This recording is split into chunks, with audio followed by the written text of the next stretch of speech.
Donc, merci beaucoup. Merci en premier lieu donc, à Sophie Othman pour toute l'organisation de cette belle journée. J'espère que c'est bien passé. C'est sûr que c'est le matin en France, ça a été la fin de la nuit chez nous au Québec. Donc, difficile d'y participer, mais je suis sûr que ça a été passionnant et j'espère donc pouvoir y contribuer maintenant avec une communication sur les approches critiques du numérique en éducation et des implications didactiques. Alors, le plan, disons, que j'ai prévu est le suivant. D'abord, donner un aperçu des approches critiques. Alors, c'est sûr qu'en soi, ça tient déjà de la gageure parce que les approches critiques sont très diverses. Donc, je vais vraiment m'en tenir à des caractéristiques, à des postulats aussi transversaux que possible, quitte à être quasiment caricatural. En tout cas, ce sera à prendre avec un grain de sel sans doute. Mais l'idée, ce serait de donner une vue générale des approches critiques. Puis ensuite, rapidement des exemples d'approches critiques en didactique des langues pour en venir assez vite aux approches critiques du numérique en didactique des langues / en éducation, parce que dans cette partie-là, je référerai à des travaux en didactique des langues, mais aussi et surtout à des travaux en éducation d'une manière générale. Et puis finalement, comme vous allez le voir, je vais mettre l'accent là-dessus, comme les approches critiques ont une visée d'intervention et de transformation des situations qu'elles étudient. Bon, ben, je finirai avec quelques pistes d'action des approches critiques en didactique des langues et en éducation et une diapositive pour ne pas conclure. Alors, quand on aborde finalement les approches critiques, il s'agit de distinguer différents registres possibles de la critique, sachant que le premier registre que je vous montre ici n'en fait même pas partie. Finalement, excusez-moi, voilà. C'est le fait d'être critiqueux, critiqueuse, entre guillemets ici. Le fait de critiquer pour critiquer, c'est une compétence humaine là, qu'on développe tous et qu'on utilise tous plus ou moins régulièrement. C'est davantage une démarche émotionnelle plutôt qu'intellectuelle et elle ne consiste pas tant à comprendre le phénomène qui est critiqué qu'à le distordre sous le coup des émotions. Donc, on s'entend que les approches critiques que j'évoque ici sont pas ça et que ça fait pas partie des registres critiques d'une manière générale. Le premier registre critique qu'on peut avancer, c'est la critique comme compétence scientifique transversale. Euh, Parce que c'est une compétence scientifique transversale, ben, c'est un aspect constitutif de l'activité scientifique en sciences humaines et sociales. Et globalement, cette compétence critique transversale consiste à problématiser et dénaturaliser les phénomènes sociaux dans une démarche structurée de questionnement qui implique un décalage avec le sens commun. En somme, il s'agit de se demander pourquoi les choses sont comme elles sont et comment les expliquer. C'est effectivement le genre de questionnement assez transversaux qu'on rencontre en sciences humaines et sociales parce que l'activité scientifique même demande une compétence critique. C'est pas de cette compétence critique-là que je vais parler non plus. Je vais surtout mettre l'accent dans cette présentation sur la critique comme approche épistémothéorique, si on veut, qui regroupe des travaux et des auteurs scientifiques relativement hétérogènes. Alors, certains auteurs vont distinguer la famille allemande avec l'école de Francfort, la famille française, des auteurs comme Bourdieu, Foucault et d'autres. La famille américaine avec toutes les studies, notamment les cultural studies, feminist gender, queer studies, black studies, les études postcoloniales, les pédagogies critiques. Et toutes ces travaux-là qui auraient comme un air de famille. Et c'est de cet air de famille-là que je vais essayer de discuter donc de manière très générale, comme je le disais en introduction. Alors, si on part des postulats qui me semblent transversaux aux approches critiques, les approches critiques étudient la réalité, donc elles posent des jugements de fait en fonction de ce que cette réalité pourrait ou devrait être, donc en fonction de jugements de valeur.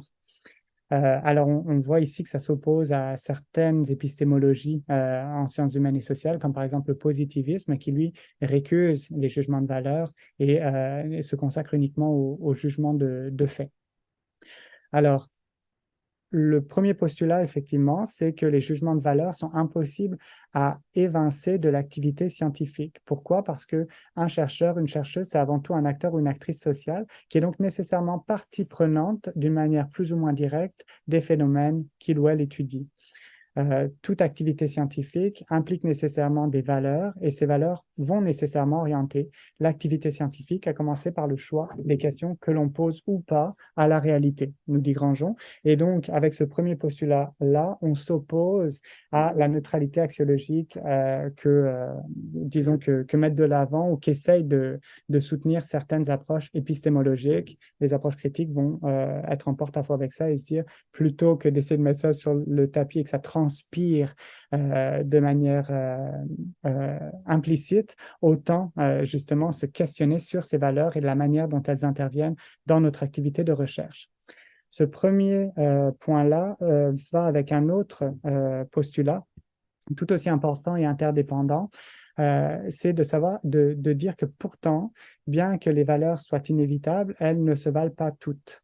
Notamment, les valeurs liées à l'émancipation individuelle et collective sont plus légitimes et vertueuses que les valeurs qui ne s'y intéressent pas, ou au contraire que des valeurs qui légitimeraient des formes de domination, de discrimination, d'oppression de certains groupes sociaux.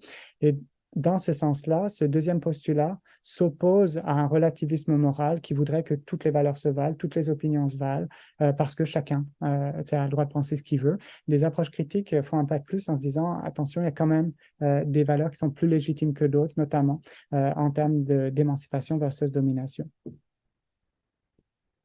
Alors, avec ça en tête, sur la base de ces postulats, les approches critiques vont généralement essayer de mettre en relation les situations individuelles ou interindividuelles qu'elles étudient, qu'elles observent à l'échelle micro, avec les rapports entre groupes sociaux, que ce soit sur la base du genre, de l'orientation sexuelle, de l'ethnicité, du niveau socio-économique, etc., en partant du principe que ces rapports entre groupes sociaux sont socio-historiquement construits et évolutifs, et qui sont également asymétriques et inégalitaires, donc que certains groupes sociaux bénéficient des rapports inégalitaires sous forme des privilèges qu'ils en tirent, alors que d'autres vont davantage en pâtir sous forme de discrimination qu'ils subissent. Et donc, les approches critiques vont essayer de jouer sur cette mise en relation des situations interindividuelles qu'elles observent en les enchâssant, disons, en les mettant en relation avec les rapports entre groupes sociaux qui les traversent et qui contribuent à les façonner. Alors, dans ce sens-là, les approches critiques vont principalement se focaliser sur des enjeux de domination et d'émancipation individuelle et collective, avec pour finalité, nous dit Horkheimer, de libérer les êtres humains des circonstances qui les rendent esclaves. Donc, c'est une finalité qui est très louable, qui est peut-être idéaliste d'ailleurs, mais qui marque bien la dimension transformative, la finalité en tout cas transformative des approches critiques. Les approches critiques n'ont pas vocation uniquement à décrire la réalité, à la critiquer, elles ont pour but de la transformer en fonction des critiques qu'elles émettent. Donc, je dirais de manière plus réaliste, cette dimension transformative des approches critiques vise à changer la société ou les situations qu'on observe vers plus d'émancipation et moins de domination. Dès lors qu'on fait un petit pas vers plus d'émancipation, on peut se dire qu'on a déjà fait un petit bout. Alors, à partir de ces différentes remarques ou caractéristiques très générales, hein, comme je disais, des approches critiques, on peut finalement dire que les approches critiques vont, dans leurs travaux, essayer de joindre trois dimensions conjointement.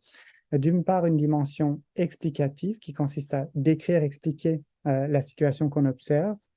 D'autre part, une dimension évaluative qui vise à évaluer cette situation en fonction de jugements de valeur explicites, notamment qui tendent vers l'émancipation versus la domination, et une dimension pratique qui vise à intervenir pour guider, transformer la situation qu'on observe. Alors, ces trois dimensions qui composent, disons, la mécanique des études critiques ou de la recherche critique, de la démarche critique, on pourrait dire, ne sont pas forcément utilisées tout le temps conjointement. Il y a différentes visées critiques qui vont mobiliser une ou plusieurs de ces dimensions-là. Si on se réfère par exemple à Seda, elle nous dit que certains travaux critiques consistent en une simple logique de dévoilement. Je donne à voir les contradictions du réel, donc je suis davantage dans la dimension explicative, d'écrire et expliquer. D'autres travaux vont afficher une volonté de dénonciation. Je formule un jugement sur la réalité sociale en m'appuyant sur les catégories de la critique. Donc là, on voit que deux dimensions sont mobilisées, dimension explicative, mais aussi dimension évaluative. Il y a un jugement qui est donné sur la réalité à partir de valeurs explicites.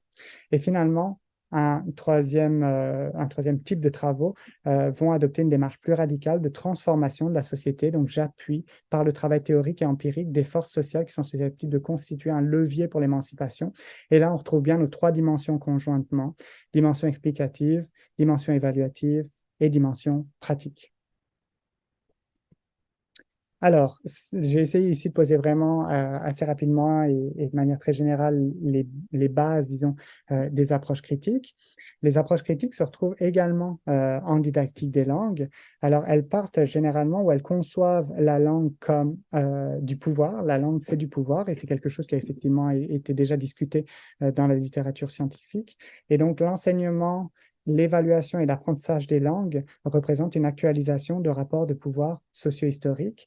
Et donc, dès lors qu'on veut étudier la didactique des langues, disons, ou la classe de langue dans une perspective critique, nous dit Pennycook, on prend comme intérêt central de mettre en relation des aspects de la classe de langue avec une analyse plus générale des rapports sociaux, finalement. Et on revient donc à notre idée de mettre en relation des situations micro avec des rapports sociaux méso-macro. Comme objet d'étude critique qui semble se développer en ce moment-là, il y a notamment le thème de la discrimination linguistique, de la glottophobie, du linguicisme en classe de langue, qui constitue là, une littérature scientifique qui commence à être riche et qui regarde justement comment s'actualisent les rapports de force au travers des relations entre les langues au sein de la classe de langue, mais aussi au niveau des politiques linguistiques, etc. Maintenant, pour ce qui est des approches critiques du numérique en didactique des langues ou en éducation, tout comme pour la manière dont les approches critiques abordent la langue, il s'agit de se poser la question de savoir comment les approches critiques abordent la technologie et notamment la relation entre technologie et classe de langue ou éducation plus généralement. Alors, de ce point de vue-là, on peut partir avec Warshauer qui distingue deux approches courantes de la relation technologie classe de langue, à partir desquelles il situe ensuite la spécificité des approches critiques.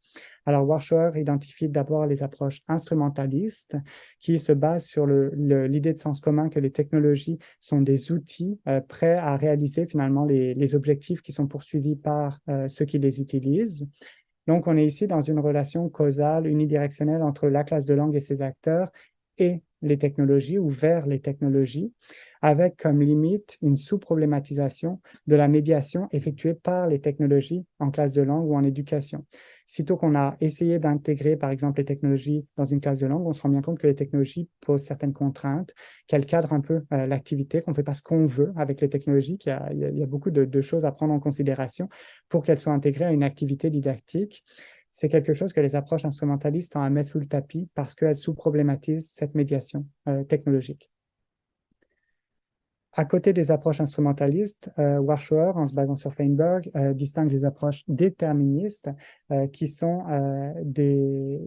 ont pour principal but d'étudier finalement les effets des technologies en termes d'efficacité sur l'enseignement et l'apprentissage, souvent à la demande des administrateurs qui vont avoir des preuves de l'efficacité des technologies. Alors ici, on est dans une relation causale un peu inverse, unidirectionnelle toujours, des technologies vers la classe de langue, vers l'enseignement et l'apprentissage, avec une sous-problématisation de la médiation effectuée par la classe de langue et ses acteurs. Notamment dans les approches déterministes, ce qu'on sous-estime beaucoup, c'est les pratiques didactiques des enseignants et comment elles jouent sur l'efficacité des technologies. En somme, les approches déterministes considèrent les technologies et ils font un impact direct avec différents aspects de la classe de langue, alors qu'il y a beaucoup d'autres intermédiaires qui s'imposent et qui influent sur les effets sur les aspects de la classe de langue qui sont étudiés. Alors, à partir de là, il est possible de distinguer les approches critiques de la technique. Ces approches postulent que les technologies ne sont pas autonomes de la société qui les conçoit et les utilise. Elles sont socialement et politiquement contrôlables. Donc, elles s'opposent par là même aux approches déterministes qui postule une autonomie de départ entre les technologies et la classe de langue, ce qui permet aux technologies d'influencer, d'impacter la classe de langue. Et puis, complémentairement, les approches critiques vont partir du postulat que les technologies ne sont pas neutres socialement. Elles sont chargées de représentations, de valeurs, de normes de la société dans lesquelles elles émergent. Et par là même, les approches critiques vont s'opposer aux approches instrumentalistes qui considèrent que les technologies sont neutres et que finalement qu'elles n'ont aucun effet par elles-mêmes.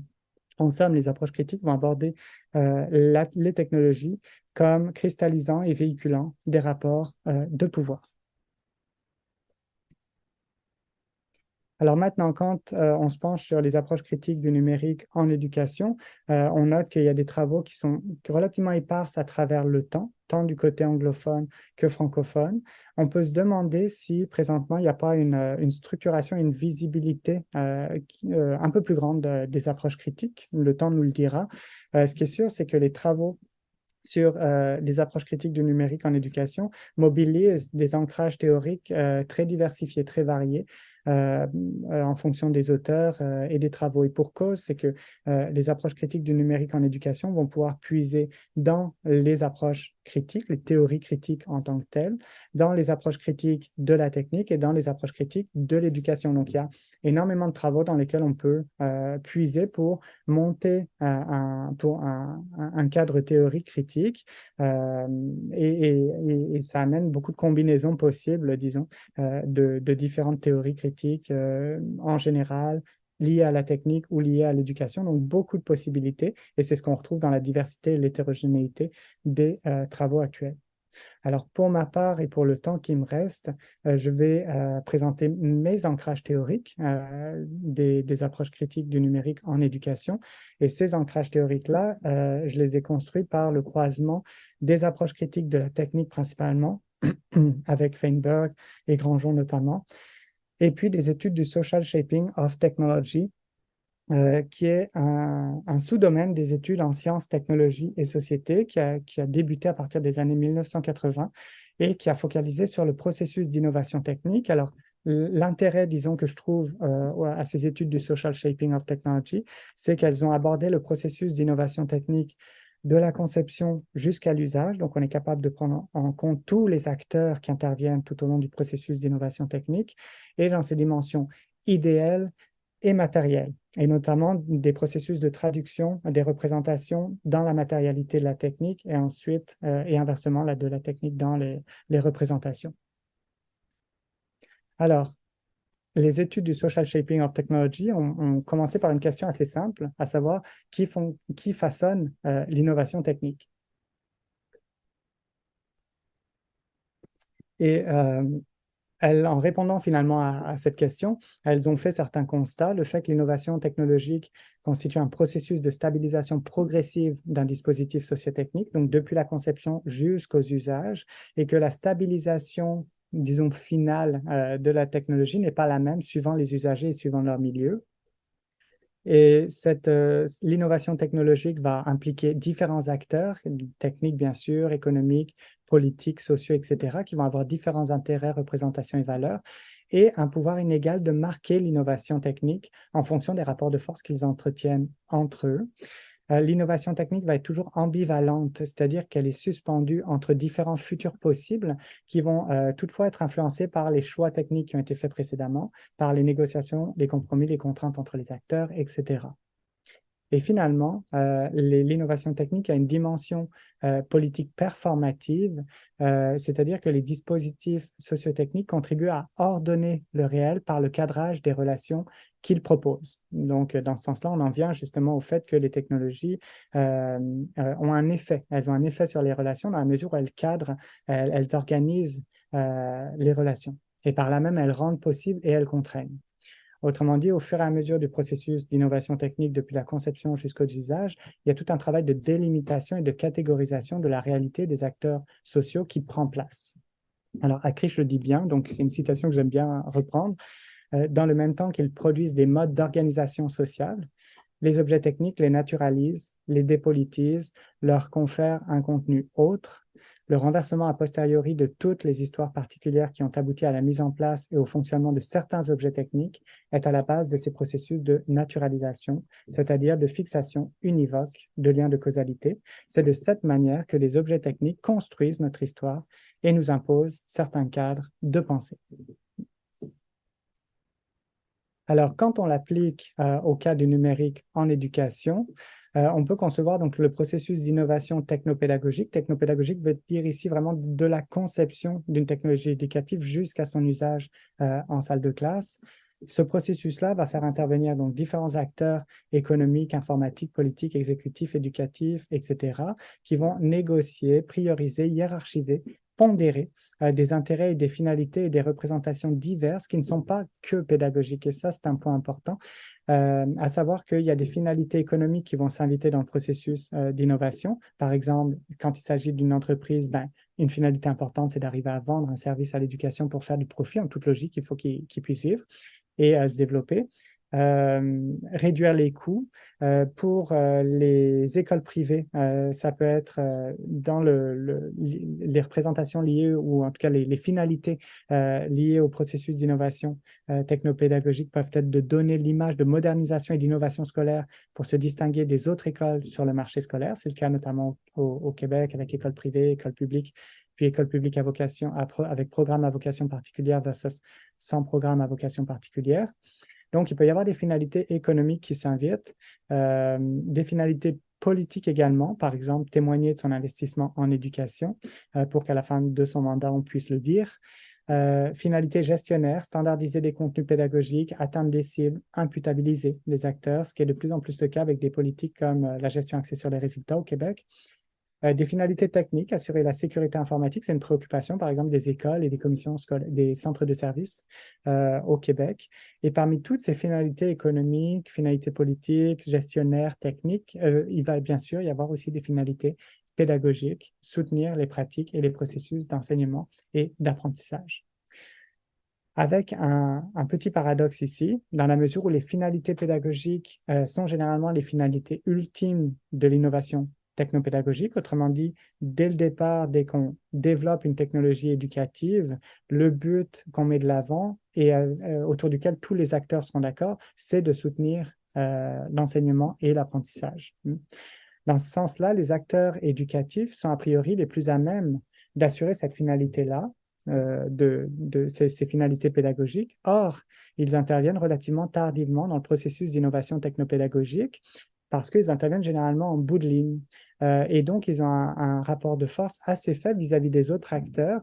La plupart du temps, quand ils en viennent à utiliser une technologie éducative, il y a beaucoup de choix qui ont été effectués en amont par d'autres acteurs qu'eux et avec éventuellement d'autres intérêts que des intérêts pédagogiques. Par ailleurs, les acteurs éducatifs qui interviennent tard, mais ils interviennent aussi inégalement les uns des autres en fonction des inégalités scolaires existantes. Donc, certains milieux scolaires vont avoir, par exemple, un ordinateur par élève en salle de classe, d'autres 4 ordinateurs au fond de la salle de classe. Ça ne permet pas les mêmes types d'appropriation de la technologie éventuellement. Ça ne permet pas de participer pareillement à l'innovation technopédagogique. Alors, en somme, finalement, en salle de classe, les enseignants, les élèves et tout autre acteur scolaire impliqué vont négocier des usages technopédagogiques à partir de prescriptions qui ne sont pas que pédagogiques, voire qui ne sont pas premièrement pédagogiques, et à partir de prescriptions pédagogiques qui sont plus ou moins compatibles avec leur réalité éducative, parce que certaines technologies éducatives n'ont pas été pensées pour leur milieu spécifiquement, mais davantage pour d'autres milieux ou pour un milieu archétypal de l'éducation qui existe nulle part, sauf dans la tête des concepteurs. Alors, avec cette grille de lecture des technologies en éducation depuis la conception jusqu'à l'usage, les acteurs éducatifs ne sont pas tant envisagés comme des acteurs libres vis-à-vis de technologies qui seraient éventuellement contraignantes, mais plutôt comme des acteurs qui sont contraints à des degrés divers par les technologies, ce qui leur donne en retour une certaine part de liberté. Metzger l'explique bien, pas pour le cas des acteurs éducatifs, mais d'autres acteurs, en fait les usagers. Il dit que c'est une initiative limitée autour d'un jeu, excusez-moi, inventé et maîtrisé par d'autres. La finalité donc des approches critiques du numérique en éducation, ou en tout cas de l'ancrage théorique que je vous présente, c'est d'accroître la part de liberté des acteurs éducatifs. Et comme leur marge de liberté est finalement, leur marge de manœuvre est relativement réduite lors de l'usage des technologies en salle de classe parce que beaucoup d'autres choix ont été effectués en amont, ben, pour accroître la part de liberté des acteurs éducatifs, il faut aller voir en dehors des usages technopédagogiques en salle de classe. Il faut aller voir autour, avant, etc. Et ça m'amène à finir donc avec quelques pistes d'action des approches critiques en didactique des langues et en éducation. Deux pistes, en fait, que je vous propose et leurs limites, parce qu'il n'y a pas de piste magique. Alors, la première piste, c'est d'amener les acteurs éducatifs à participer au processus de conception des innovations technopédagogiques. Alors, c'est de plus en plus souvent le cas. Historiquement, on note qu'il y a une implication de plus en plus grande des usagers dans le processus, dès le processus, disons, de conception des innovations techniques. Au départ, initialement, finalement, les équipes de conception prenaient en compte l'usager essentiellement pour le discipliner, pour discipliner son usage. Et lorsque une innovation technique ne fonctionnait pas au niveau de l'usage, on avait tendance à penser que c'était parce que l'usager ne savait pas l'utiliser. Bon, à partir du 21e siècle, les représentations des usagers par les équipes de conception ont changé et depuis, donc, on assiste à une sollicitation de plus en plus grande de la collaboration active et créative de l'usager dès la phase de conception avec le développement de modèles de conception centrés, par exemple, sur les usagers. La finalité de l'implication des acteurs éducatifs dès le processus de conception, c'est d'améliorer la qualité technique et d'accroître l'acceptabilité sociale, donc dans notre cas pédagogique finalement, d'une technologie éducative. Il y a toutefois quelques limites à cette démarche-là ou cette participation et qui concerne la représentativité des acteurs éducatifs qui participent effectivement ou qui sont sollicités pour participer à la conception.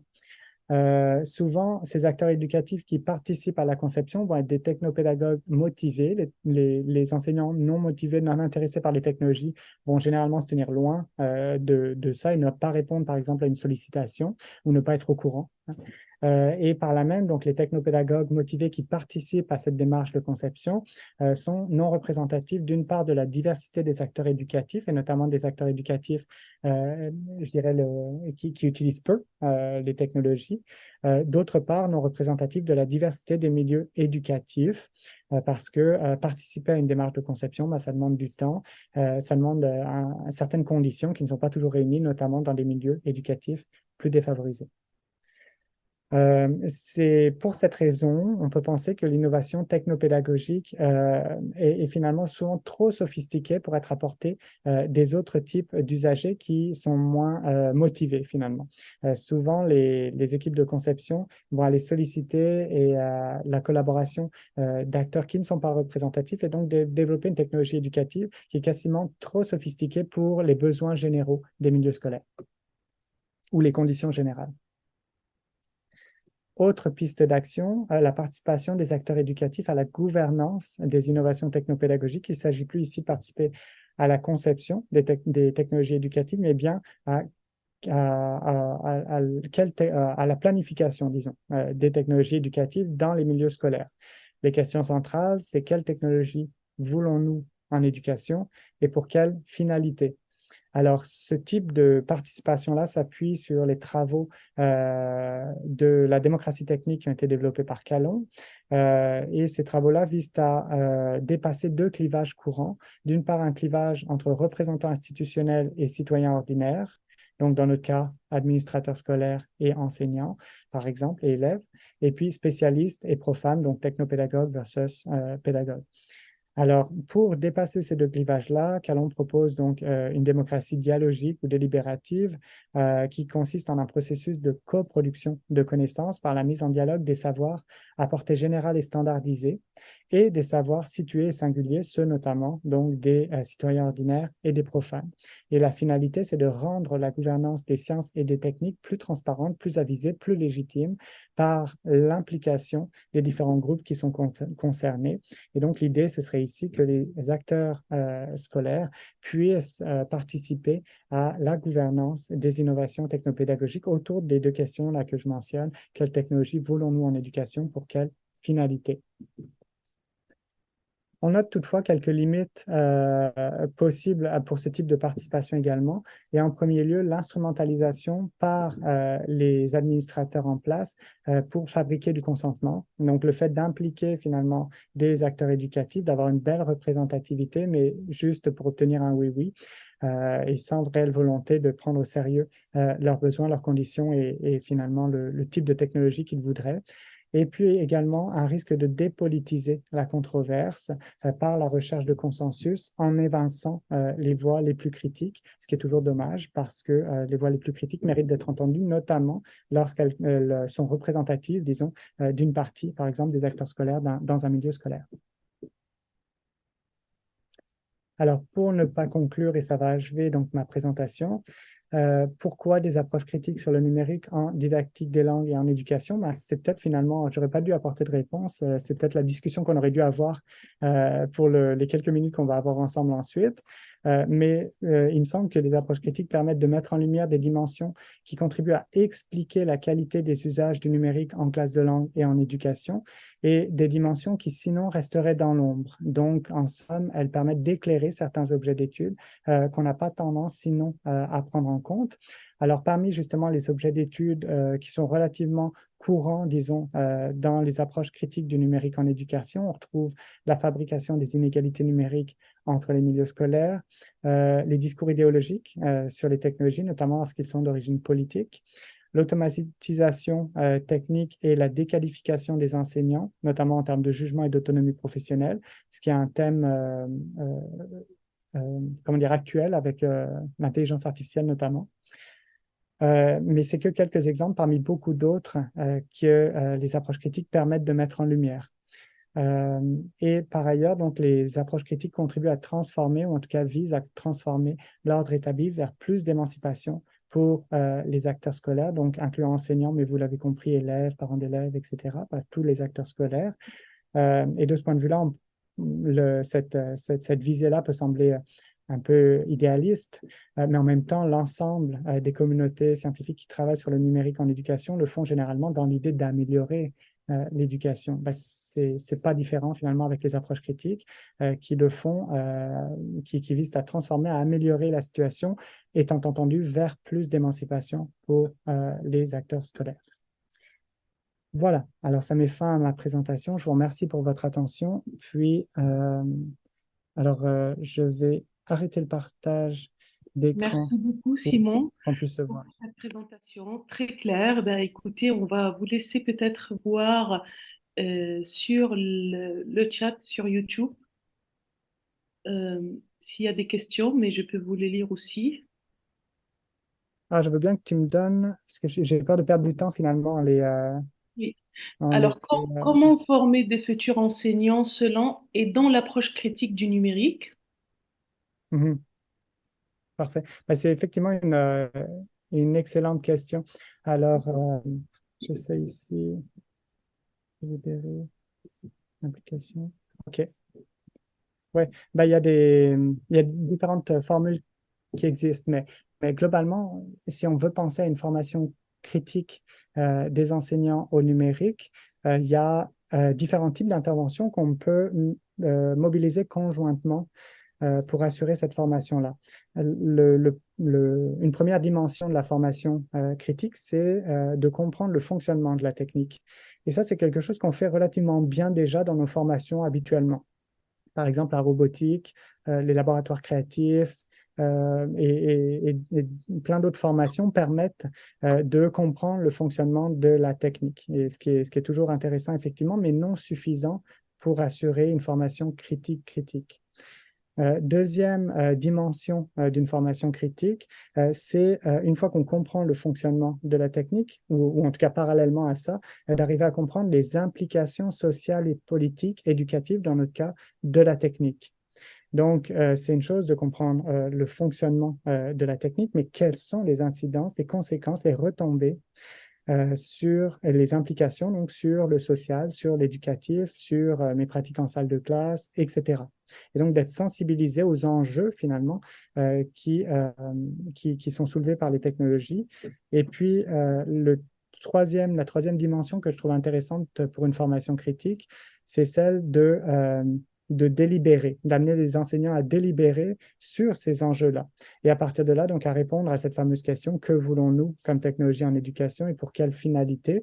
Ben, ça peut tout à fait faire l'objet d'ateliers délibératifs des enseignants en prenant en compte justement le fonctionnement technique, les implications éducatives et à partir de là, d'être capable de délibérer et se dire, OK, ben, dans ma pratique ou dans l'éducation en général ou dans ma classe de langue, est-ce que je veux ou pas et pour quelles raisons?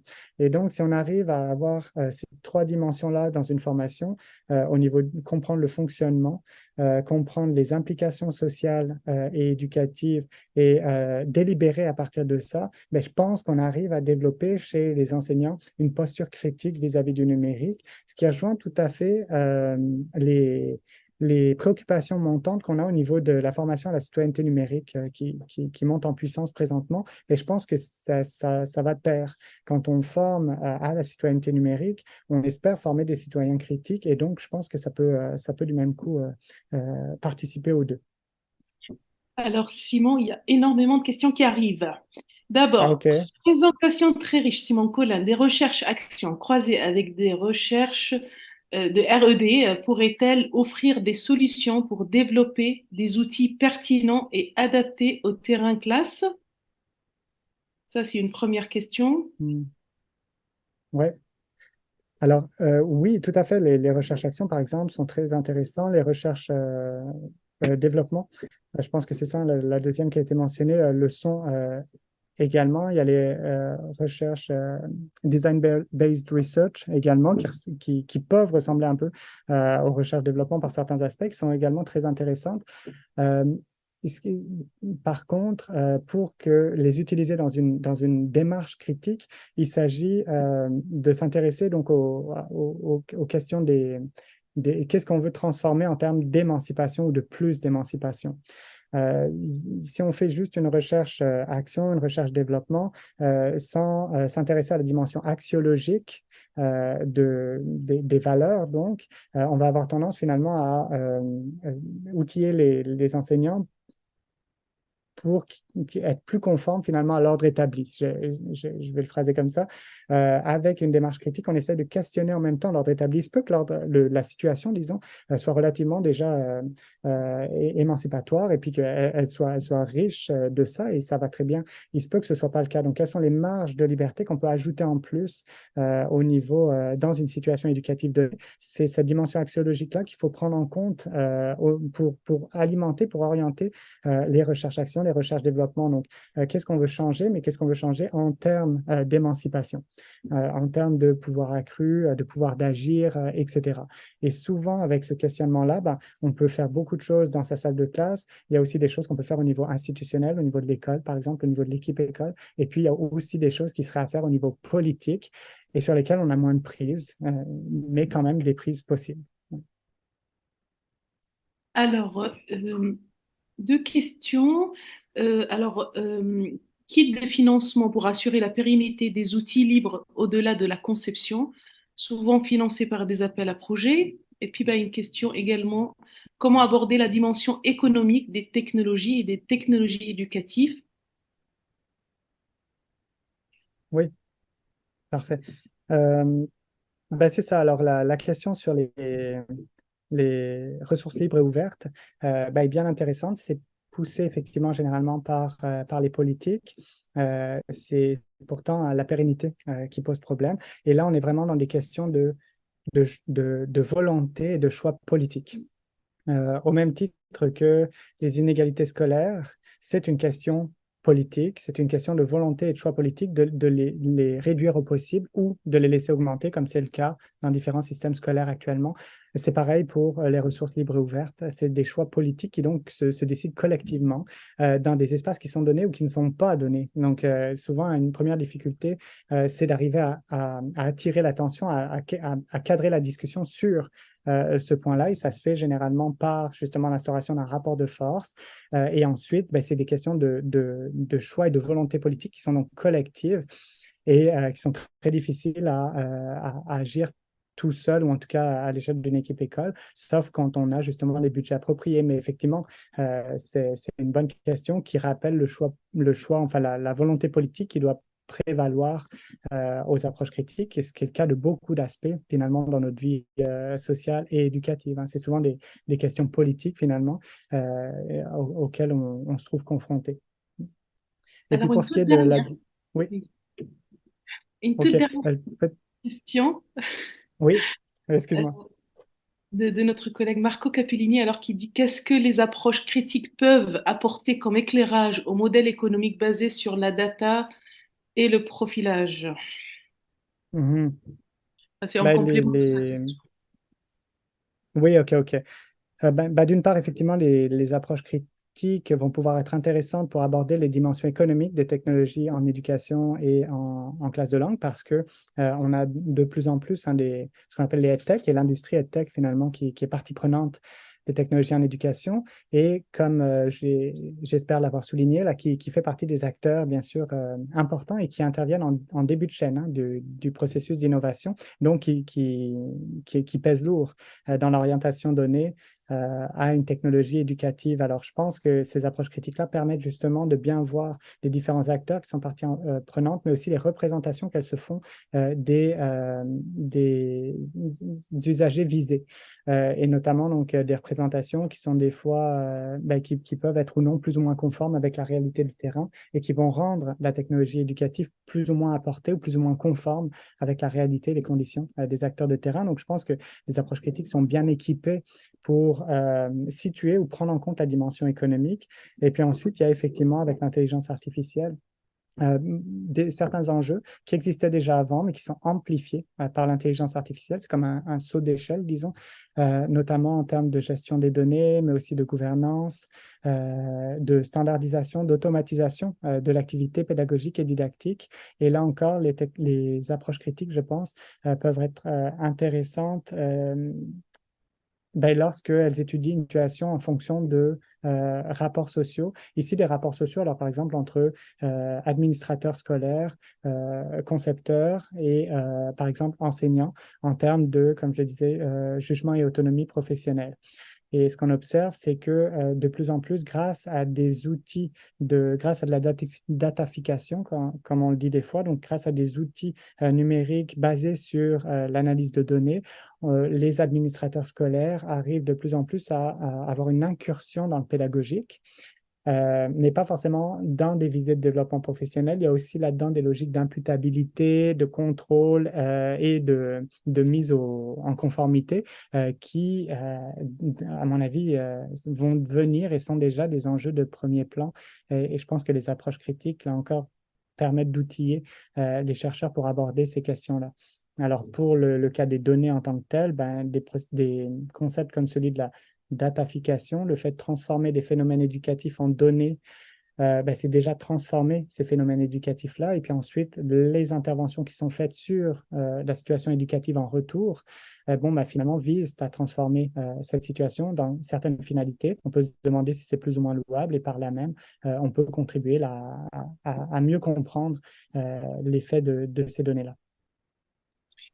Merci infiniment, Simon Collin, pour votre intervention qui était très riche et j'espère que vous allez pouvoir nous suivre sur YouTube la fin de la journée. Et merci beaucoup, hein. À très Merci à bientôt. vous.